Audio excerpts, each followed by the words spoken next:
When you raise the question, what's the best WrestleMania of all time? The most likely answer you're going to get is WrestleMania 17. Some people might say, oh, I love WrestleMania 19 or 30, and hell, there might even be a sick freak out there that for some reason loves WrestleMania 27. But whether right or wrong, WrestleMania 17 has become the overwhelming answer to that question. So then the question becomes, well, what made WrestleMania 17 so legendary? Why is it that all these years later, everyone just loves this show? Truth is, it was more than just a good wrestling show with good matches. It was a show that defined a generation and capped off a time period which may never ever be topped. Let's get into it. From 95 to 2001, WCW and the WWF were a part of the wrestling boom, and at one point 8 million viewers were spending their Monday nights watching wrestling. So this meant higher revenues than ever. Wrestlers were now mainstream celebrities, wrestling shirts were everywhere, magazine covers, commercials. Wrestling became a part of pop culture once again. Wrestling was cool again. The wrestling boom really began with the NWO and WCW, but in regards with the WWF, the Stone Cold Steve Austin and Mr. McMahon feud is really what got the world watching. And as Dave Meltzer said a few days after WrestleMania 17, WrestleMania X7 in almost every way was a culmination of the wrestling boom. See, everything has a peak. 50 Cent from 03 to 05, Game of Thrones season 4, it's when the product, the artist, or the athlete or whatever is at their absolute best, but no peak and no boom lasts forever. The show might go on, the artist might release more songs, the athlete might play a few more years, which can and usually are awesome, but once that peak has been hit and that aura slowly goes away, it's never the same. And see, after WrestleMania 17, wrestling was never the same for so many factors. See, I grew up watching wrestling post WrestleMania 17 and I will always love it. That was my childhood. But when you look at the numbers, the attendance, and the viewership and just overall pop culture significance, the late 90s and early 2000s were just a different beast. WrestleMania 17 was an end of an era in many ways. For one, it was the end of the Monday Night Wars. WCW was bought for pennies a few days before WrestleMania, ending the 6-year period where WCW and WWF went at it on Monday nights, which created the wrestling boom in the first place. And it's often said WrestleMania 17 was the night the Attitude Era officially ended. WrestleMania 17 was going to be the climax of the wrestling boom, of the Attitude Era, the mainstream fixation of wrestling. This was Avengers Infinity War and Endgame. This was the final boss battle. It was basically the season finale of the wrestling boom. You had two of the biggest wrestlers of all time, two of the most recognizable wrestlers of all time, the two biggest box office draws since Hulk Hogan, the two men who helped make wrestling boom as big as it was, going at it on the grandest stage of them all. Stone Cold Steve Austin versus The Rock. There would go on to be WrestleManias that made more money, that did more buys, but as Dave Meltzer said when talking about WrestleMania 17, wrestling itself was never hotter than it was on this day. So here we were, live from Houston, Texas, 67,000 in attendance, the first WrestleMania to do 1 million buys. WrestleMania 17. And what is so amazing about this show is that you have everything you could possibly want in a wrestling card. You want technical wrestling? Well, how was Kurt Angle versus Chris Benoit, two of the greatest technical wrestlers just going at it? Heyman on commentary during the match actually said, I have never seen in my life a greater display of holds and counter holds than I have tonight between Chris Benoit and Kurt Angle. And the best part was though, even though this was a good old fashioned wrestling match, the crowd was hot and they were into it. You had a hardcore match with Raven versus Kane versus Big Show, which involves walls breaking, shout out Chris Jericho, driving golf carts, glass windows being broken, and people getting thrown off stages, and Kane walking out champion. But what makes this show so special are the 4 main matches, all matches which define the era perfectly. First up, The Undertaker versus Triple H, American Badass versus The Game. The story was simple. Triple H had beat everyone he could, Stone Cold Steve Austin, The Rock, everyone, but he never beat The Undertaker. Triple H had the best year of any performer in the WWF in 2000. He was basically in his prime, that amazing 2000, and then he came into 2001 with a vengeance. Never forget that classic match with Austin and No Way Out. And The Undertaker was The Undertaker. He needs no introduction, the dead man, and he was about to perform in his hometown. So here we were, a simple match, a simple story, but you knew it was going to be fire when you have Triple H versus The Undertaker. Triple H came out to Motorhead playing his theme. We got the iconic water spit. Undertaker with Limp Bizkit rolling, blasting, came rolling in his motorcycle. The Attitude Era was known for its brawls, and well, ladies and gentlemen, these two just had a good old-fashioned Texas brawl, whatever that is. This was a normal singles match, but watching it, you wouldn't be able to tell. The referee got knocked down. Well, actually, Triple H kicked kicked the referee in the back of the head and dropped an elbow on his head after he only counted a 2 count, and once that happened, all hell broke loose. Once the ref was down, he stayed down for 11 minutes. Now I know a kick from the Undertaker and elbow hurts, but 11 minutes? So the ref is down and Undertaker and Triple H just casually brawled everywhere in the stadium, and the crowd was loving every moment of it. These two ended up in the crowd. They started brawling on the platform where there were monitors, chair shots from Triple H to Taker, and eventually Undertaker chokeslammed Triple H off a platform which was probably 10 feet from the ground. He was flying through the air and GG. Luckily, he landed on a padded surface and it wasn't concrete, so Triple H didn't die or anything. It was still a cool visual though. Undertaker then dropped an elbow from the top of the platform. There's EMTs there trying to help Triple H, but Undertaker just shoved them off and was like, no, he's mine tonight. They eventually make it back to the ring and the referee was still down. But you know what? Screw it. It's WrestleMania, baby. Who cares about logic? So Undertaker got the sledgehammer and the crowd erupted. He's about to bash in Triple H's brains, but Triple H low blows him and then he goes for the tombstone. Yeah, Triple H was going to tombstone the Undertaker in his hometown. Sadly, it didn't work out as the Undertaker reversed it and hit him with his own tombstone. And this one was over. 1, 2, oh wait, never mind, because the referee was still down. This has to be the longest ref bump in wrestling history. The ref eventually is finally kind of alive, and the Undertaker goes for the last ride. It's time to end this. However, Triple H grabbed the sledgehammer and as he was going up in the air in one fluid motion while it was in the air for the last ride, just bashes a sledgehammer in the Undertaker's head, busting him wide open. Both men collapse, and Triple H just clapped the Undertaker. He goes for the cover. This one has to be over. He hit him with a sledgehammer. The ref is actually moving this time.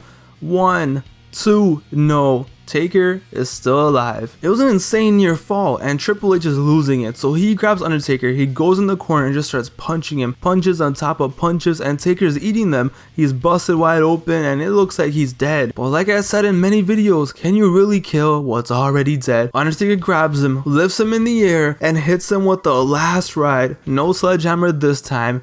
Bang. Gets the cover. 1, 2, 3. Undertaker wins and becomes 9-0 at WrestleMania. Without a doubt, Taker's best WrestleMania match up until that point.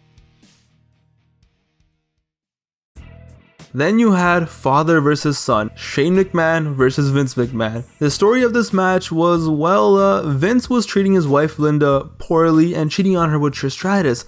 He then wanted a divorce from Linda and would neglect her so bad that Linda was hospitalized after a nervous breakdown. Linda then basically became a mute. She wouldn't talk or speak or move, and she ended up in a wheelchair, and due to her state, she was no longer the CEO of the WWF. Vince then became the CEO, and let's just say he was wildin'. He started getting crazier than ever. He started manipulating Steph to be on his side and not her mom's, even wilding out against Trish and treating her like complete trash. Vince McMahon was on the highest power trip you can imagine. So the question was, who was going to stop him? Who could stop him? Here comes the money.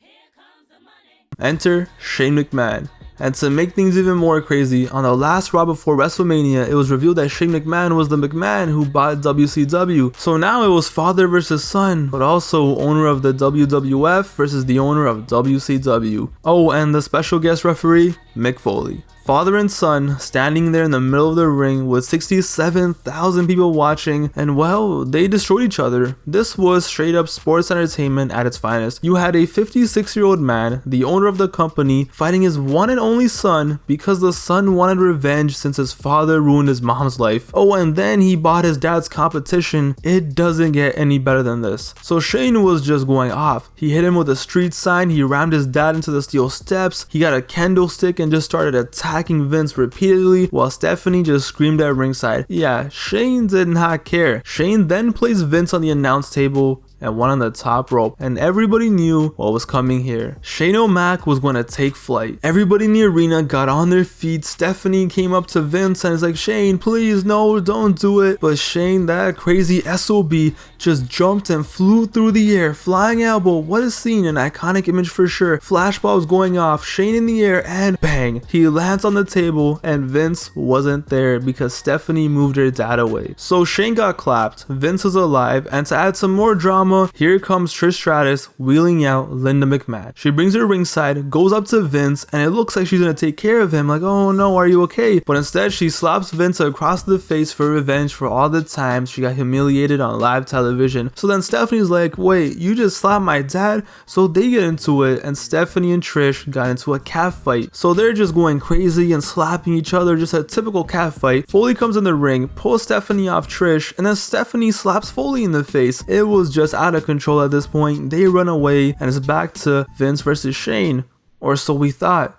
Shane was still down, Vince was getting up, and instead of going to attack Shane, he notices his wife Linda was ringside. So Vince tries coming closer and closer to poor Linda, and Foley's like, no, calm down. But Vince grabs a chair and annihilates Foley, and then it's just him and Linda. Vince grabs a motionless Linda, throws her in the ring, and just rolling her inside, he goes inside and makes her sit down on a chair. It was just insane. Just look at her, she was motionless. So she's sitting down in the corner, and Vince just begins assaulting Shane non-stop with a trash can. Just bang, bang, bang. Shane McMahon was getting beat up in front of his mom, by his dad, in front of 67,000 people. Wrestling is just something else. So Vince is about to end it with another trash can shot straight to the head, but of course, Linda McMahon, after months of basically being in a coma, she finally stands up, and I'm pretty sure legit everyone in the crowd did too. That's what I love about wrestling. A woman standing up made 67,000 people go absolutely insane. Linda walks up to Vince, looks him in the eyes, and kicks him in the nuts. Foley came in and started clapping Vince as well, and then Shane McMahon, with one of the most iconic moments in WrestleMania history, flew from one side of the ring to the other, coast to coast, or shout out RVD with the Van Terminator, soaring through the air, flashbulbs everywhere, simply iconic, just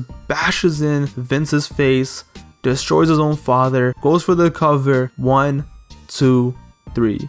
Are you not sports entertained? Overbooked? Yes. Crazy insane storyline? Yes. Do I love it? Yes. The McMahon family drama was a defining part of this era, and nothing represents the times more than a crazy storyline like Shane versus Vince. This was what the Attitude Era was all about, so it was only fitting that we got this match on this night. Oh, and then we also got this match.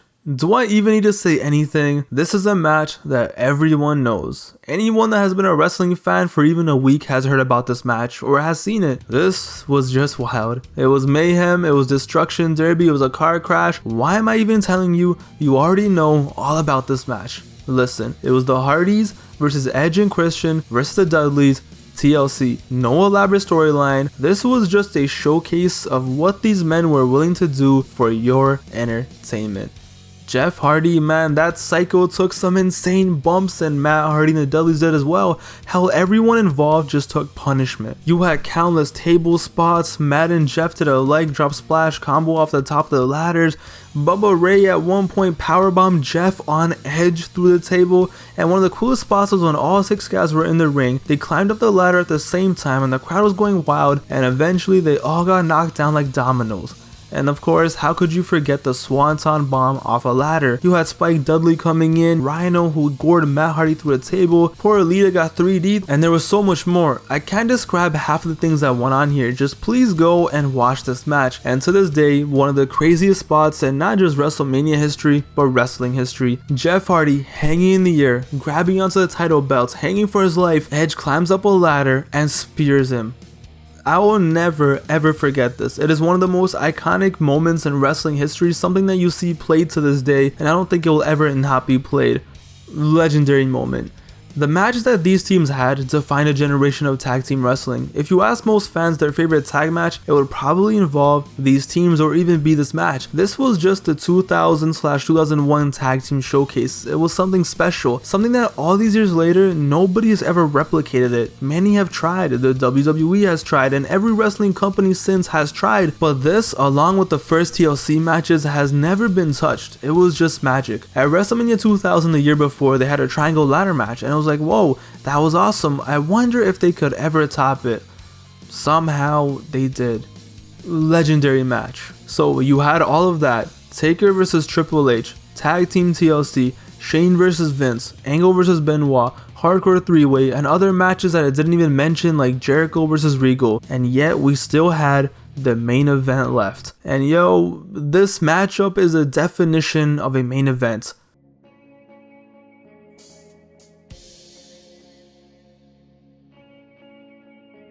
Rock versus Austin.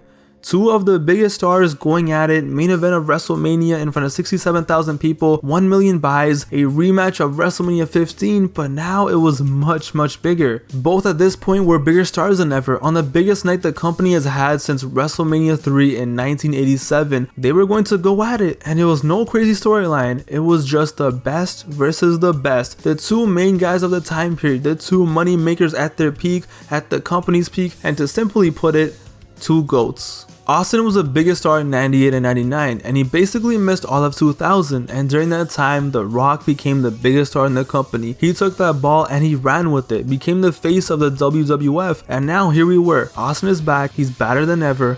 Rock is the man, he's a WWF champion, and that's it. Two icons, a match that made itself. This was a match the fans wanted to see, a match that the world wanted to see, and what a way to end an era. What was so awesome about this build was everyone knew that this match was going to happen at Mania. It had to, and since the day Austin came back, the fans always got the teases, which made the fans want it even more. You go back to when Austin was trying to find out who ran him over, you go to their face-off in the Hell in a Cell match, or Royal Rumble 2001 when Austin was in one corner and The Rock was in the other. This was the match, and what better way to cap off the wrestling boom in the Attitude Era than this. And if for some reason you were still not hyped for this, the WWF produced arguably the greatest video promo of all time, featuring Limp Bizkit's My Way. Rock versus Austin in one of the biggest matches in wrestling history. The glass shatters and one of the loudest pops in wrestling history hits, and out comes Stone Cold Steve Austin, and then comes The Rock, the main event of the biggest show with the biggest stars for the biggest prize. The crowd, who had been watching for hours now, who had been through 11 matches, was still louder than ever, and for 23 minutes we got something that will never be replicated. Two stars at this level of popularity going at it in the main event of WrestleMania with the world watching, and it was just an awesome match. Every single move got a reaction, literally every single one. Of course Austin was the favorite, but The Rock had fans too. It was physical, it was heated, it was everything you would have wanted. It was such a wild brawl, it was no disqualification, and 7 minutes in, The Rock was already bleeding. Austin was wrestling like a madman possessed, but The Rock took all of it and fought back. Rock eventually got Austin to bleed, and both men were bleeding. The longer the match went, the crazier and the hotter the crowd got, and to make things even better, you have Jim Ross at his absolute best calling this match like it's his last match ever. My favorite moment without a doubt is when Rock countered the stunner and grabbed the leg of Austin and put him in the sharpshooter. Both men bleeding and screaming, just putting it all on the line, crowd going absolutely crazy, Austin trying to get out, and The Rock is trying to make Austin tap out. Shades to WrestleMania 13, Bret Hart versus Austin, the match that arguably made Austin. The crowd was just so hot for this, hanging on every move, and eventually Austin put The Rock in the sharpshooter and some role reversal. The Rock finally got to the ropes, and Hebner was telling him, yo, let it go, he has the ropes, and Austin gave Hebner the middle finger. They kept on fighting, and Rock reversed an Irish whip, and Rock hit a stunner on Stone Cold Steve Austin. Imagine if The Rock beat Austin in Texas with the Stone Cold Stunner. 1, 2, no. Great near fall. And then this is where the match got controversial. Either you loved it or you hated it, but it was time for an end of an era.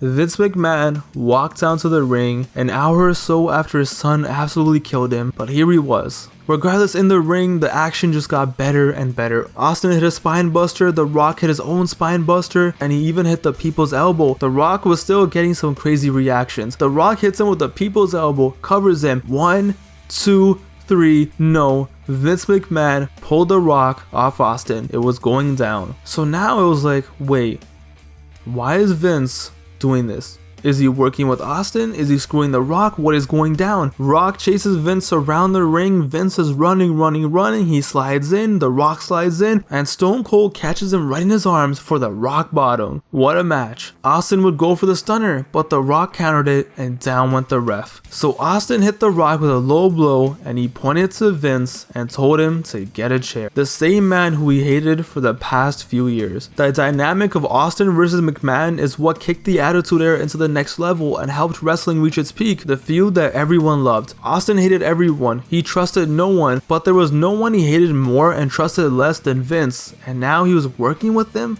What? Austin held up Rock and Vince hit Rock with the chair. Vince threw the ref back into the ring. Austin goes for the cover. 1, 2, no, the Rock still kicks out, so Austin hits him with a chair again. Rock would fight back and he hit Stone Cold with the rock bottom, but Vince distracted Hebner to prevent him from counting the pin. There was no way the Rock was leaving the WWF champion, so Rock got angry and just destroyed Vince with punches non-stop, but eventually Austin got up and hit him with the Stone Cold Stunner. 1, 2, no, the Rock still kicked out. The crowd was ready to erupt and just go mental, but the Rock kicked out. The Rock was not going to go down that easily. So Vince handed Austin the chair once again, and this time Austin hit the Rock in his head. Another count. 1, 2, no, the Rock kicked out, and Jim Ross is just yelling, going crazy. He can't believe what's happening. Austin and Vince McMahon are working together. Then Austin hit the Rock in the back with the chair, and Austin just spazzed out. He hit the Rock 11 times with the chair, just whiling. Jim Ross is shook, even Paul Heyman is shook, the crowd is shook, everyone is shook. He absolutely just destroys the Rock. 1, 2, 3. Austin beat Rock with the help of Mr. McMahon, his arch nemesis. The crowd went crazy as it was in Texas. They were just happy to see Austin win. They didn't care what Austin was doing. Vince and Austin do something that many thought we would never ever see. They shake hands, and Jim Ross just screams, "Stone Cold is shaking hands with Satan himself." The WWF's boom took off with Austin versus McMahon. So how fitting, the night it reaches its climax, the night it ends, the last images you see are Vince and Austin joining forces. And then Jim Ross ends the night with the line, "Things will never be the same." So that was WrestleMania 17. It's clear to see why this Mania was so legendary and why it's remembered so fondly. It was an end of an era. It literally felt like a season finale, like an end of a movie. Normally WrestleManias are built up, 6 months in advance, 8 months, and sometimes a year. But this was a WrestleMania that technically, if you really think about it, was built up over like 4 years. This was everything that started from the Attitude Era, everything that started from 1997, just slowly ended up here. And we got the WrestleMania of not just 2001, but basically of the entire Attitude Era. Ladies and gentlemen, that is what made WrestleMania 17 so legendary.